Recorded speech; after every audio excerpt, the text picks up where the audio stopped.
இயேசு உங்களை நேசிக்கிறார். பிரியமானவர்களே, இந்த நாளில் ஆண்டவர் நம்மளோடு பேசும்படிய வேதத்திலிருந்து ஒரு 2 வசனங்களை கூட வாசித்து ஆண்டவர் நம்மளோடு பேசுகிற காரியத்தை பார்ப்போம். அது அப்போஸ்தலனாகிய பவுல் கலாத்தியருக்கு எழுதின நிருபம் 1வது அதிகாரம் 15வது வசனம் 16வது வசனம் இப்படியாக சொல்லுகிறது.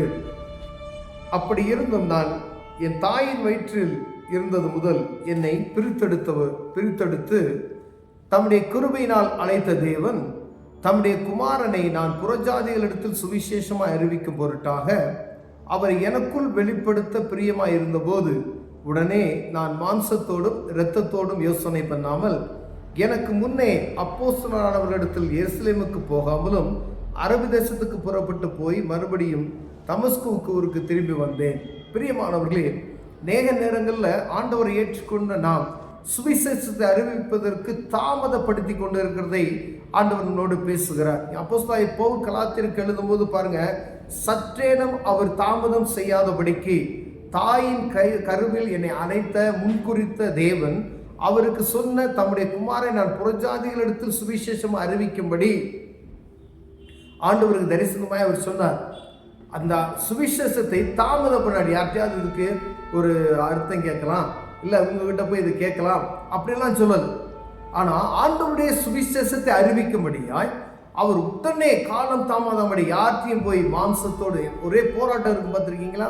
நேரம் பேர் ஊழியத்துக்கு அழைப்பு வந்துருச்சு அப்படின்னு சொன்னால் நமக்கு குடும்ப சூழ்நிலை பிரச்சனை, பணப்பிரச்சனை எல்லாத்தையும் இதெல்லாம் பார்க்கணும். குடும்பத்தை யார் பார்ப்பா? பலவிதமான மன உளைச்சல்கள் நமக்குள்ள வருகிறதை நாம் பார்க்க முடிகிறது. என்ன செய்ய, காசுக்கு என்ன செய்வோம், அந்த மாதிரி பலவிதமான யோசனைகள் எல்லாருக்குமே வருகிறது. ஆனால் இங்கு பவுல் அப்போஸ்தலர் சொல்லுகிறார், எதை குறிச்சும் அவரை என்ன செய்யலாம், திங்க் பண்ணல. மாம்சத்தோடு இரத்தத்தோடும் அவர் யோசனை பண்ணல. நான் மாம்சத்தோடு இரத்தத்தோடு யோசனை பண்ணாமல் எனக்கு முன்னே அப்போஸ்தலரிடத்தில் எருசலேமுக்கு போகாமலும். பாருங்க, அவருக்கு முன்னாடி அப்போஸ்தலருக்கு ஊழியக்காரங்க இடத்துல அவர் போல. ஆனால் அவருக்கு எங்க ஆண்டவர் சொன்னாரோ அந்த இடத்துக்கு உடனே போறாரு. அங்க போய் நடக்கக்கூடிய சுவிசேஷத்தை உடனே அவருக்கு சொல்லப்பட்ட அந்த காரியத்தை அறிவிக்கும்படி அவர் கடந்து செல்கிறார். 2025 வருஷங்களுக்கு முன்பதாய் ஆண்டோடைய மகிமையை, இயேசு கிறிஸ்து இந்த பூமிக்கு வந்த நோக்கத்தை அவர்களுக்கு, புறஜாதி ஜனங்களுக்கு, அறியாத ஜனங்களுக்கு, எருசலேமை சுற்றி இருக்கிற எல்லா ஜனங்களுக்கும், அறியப்படாத எல்லா ஜனங்களுக்கும், எல்லா மக்களுக்கும் அறிவிக்கும்படி அவர் கடந்து சென்று விட்டார். பிரியமான, ஏன்னா ஒருவேளை ஊழியக்காரங்கள் நான் போயிருந்தா ஒருவேளை அவங்க ஏதாவது சொல்லி தடை பண்ணி நிறுத்தி வைத்திருக்கலாம். ஏன்னா அதுக்கப்புறம் இந்த காரியங்கள் நடக்கிறது. ஏன்னா அவர் யாருன்னே தெரியாது, நீ அவர் இந்த ஜனங்களை நீ துன்பப்படுத்தினவர் என்று சொல்லி அவர்களை ஏற்றுக்கொள்வதற்கு என்ன செய்யறாங்க, தாமதமாகப்படுகிறது. அதே போல இவர் யார்த்தையும் கேட்கல. அநேக நேரங்கள் வைப்பாங்க, ரட்சிப்பின் அனுபவத்தை பெற்றுக்கொண்ட நமக்கு ஆண்டவர் சில மனிதர்கிட்ட சுவிசேஷத்தை அறிவிக்கும்படியே நமக்கு போதிக்கிறதை நாம் பார்த்துருப்போம். ஆனால் பயந்துகிட்டு அதை சொல்லலாமா வேணாமா பலவிதமான யோசனைகள் நாம் இருக்கிறது நாம் பார்க்க முடிகிறது. காலம் தாமதம் ஆகும் பொழுது அவர்கள் மரித்து போகிறது கூட பார்த்தீங்கன்னா, அடுத்து நீங்கள் யார்ட்டையாவது ஆண்டவர் உங்கள்கிட்ட பேசுறதுக்கு இருதயத்தில் வைத்திருப்பார், நீங்கள் அதை யோசித்துக்கிட்டு இருந்திருப்பீங்க. ஆனால் ஒரு 2-3 நாள் கழிச்சு பார்த்தோம்னா அவங்க மரித்திருப்பாங்க, ஏதோ ஒரு பிரச்சனை நிமித்தமாய். இந்த மாதிரி அநேக காரியங்கள் நடந்திருக்கிறது இந்த மாதிரி. ஆனால் கால தாமதம் பண்ணாதபடிக்கு ஆண்டவர் எந்த மனுஷனுக்கு சுவிசேஷத்தை அறிவிக்கும்படியாய் உங்களுக்கு போதிக்கிறாரோ அப்பொழுது உடனே அவர்களுக்கு எவ்வளவு சீக்கிரமாக அதை போதிக்க முடியுமோ போதித்து இயேசு கிறிஸ்துவின் இரத்தம் சகல பாவங்கள் நீக்கி சுத்திகரிக்கும் என்கின்ற இந்த நற்செய்தியை அவர்களுக்கு அறிவித்து விட வேண்டும். பிரியமானது, ஏன்னா காலம் கடைசியாக இருக்கிறது ஒரு பக்கம். 2வது, ஆண்டவர் சொன்ன அந்த காரியத்தை சொல்லுவதில் நாம் தீவிரப்படும்படி அழைக்கப்படுகிறோம். அநேக நேரங்கள் இப்படிப்பட்டதான சம்பவத்தை நாம் பார்த்திருக்கிறோம். ஏன்னா ஆண்டவர் யார்ட்டையாவது பேச சொல்லுவார், அவங்ககிட்ட பேசாம நம்ம விட்டுருப்போம்.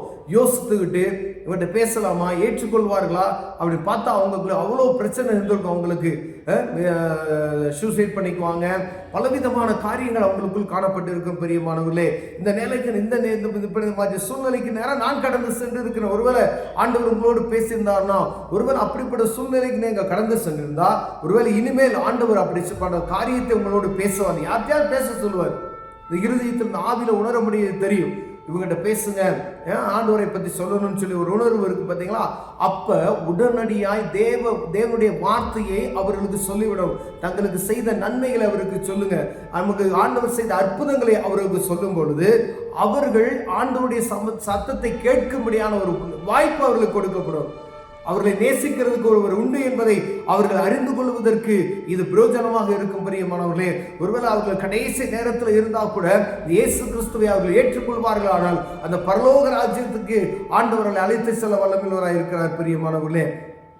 நம்ம காலதாமதம் செய்யாதபடிக்கு ஆண்டவர் ஊழியத்துக்கு அழைத்தா சரியான நேரத்தில் ஆண்டவர் நடத்துவார். உடனே அந்த காரியத்தை செய்யும்படியே தீவிரப்படும்படியே நாம் அழைக்கப்படுகிறோம் பிரியமானவர்களே. இன்னும் காலம் செல்லாது. ஆண்டவர் தாயின் கருவில் உருவாகினது உடனே ஆண்டவர் முன்குறித்துட்டார்.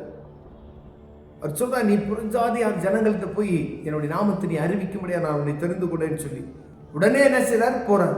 அதே போல ஒவ்வொரு மனிதருக்கும் ஒவ்வொரு விசுவாசிக்கும் ஒரு கடமை இருக்கிறது. சுவிசேஷத்தை அறிவிக்கும் என்ற ஒரு கடமை எல்லாருக்கும் அது இருக்கப்படுகிறது. அப்ப எல்லாரும் என்ன செய்யணும், காலம் தாமதம் பண்ணாதபடி சுவிசேஷத்தை அறிவிக்க தீவிரப்படணும்.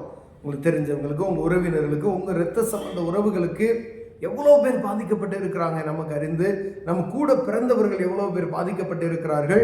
அவர்களுக்கு அறிவிக்குவதற்கு நமக்கு திறமை இல்லைன்னா மற்றவர்களுக்கு எப்படி சொல்லுவோம்? உங்க சொந்த குடும்பத்தில் இருக்கிறவர்கள் முரட்டாட்டமான ஜனங்கள் எவ்வளவு பேர் இருக்கிறாங்க, அவங்களுக்கெல்லாம் ஆண்டவருடைய சத்தத்தை நீங்கள் சொல்வீர்களானால் அவர்கள் ரட்சிப்பின் அனுபவத்தை பெற்றுக்கொண்டு அவர்கள் நிமித்தம் அநேக ஜனங்கள் ரட்சிக்கப்பட வல்லமையுள்ளவராக இருக்கிற நமது ஆண்டவர் அநேக பேரை நடத்த வல்லமையுள்ளவராக இருக்கிறார். அதனால காலம் தாமதம் உங்களால் யாருக்கு சொல்ல முடியுமோ சுவிசேஷத்தை அறிவித்து ஆண்டவருடைய நாமத்தை மகிமைப்படுத்துவோம். கர்த்தர் நம்மை ஆசீர்வதிப்பார். கண்களை மூடுவோம், ஜெபம் செய்வோம். அன்பின் தகப்பனே, அப்போஸ்தலனாகிய பவுல் செய்தது போல நாங்கள் காலம் தாமதம் செய்யாதபடி ஆண்டவரே, அவர் எவ்வளவு சீக்கிரமாய் உடனடியாய் சுவிசேஷத்தை அறிவிக்க தீவிரப்பட்டாரோ இருதயத்தை எங்களுக்கு தான். இயேசுவின் நாமத்தில் பிதாவே, ஆமென்.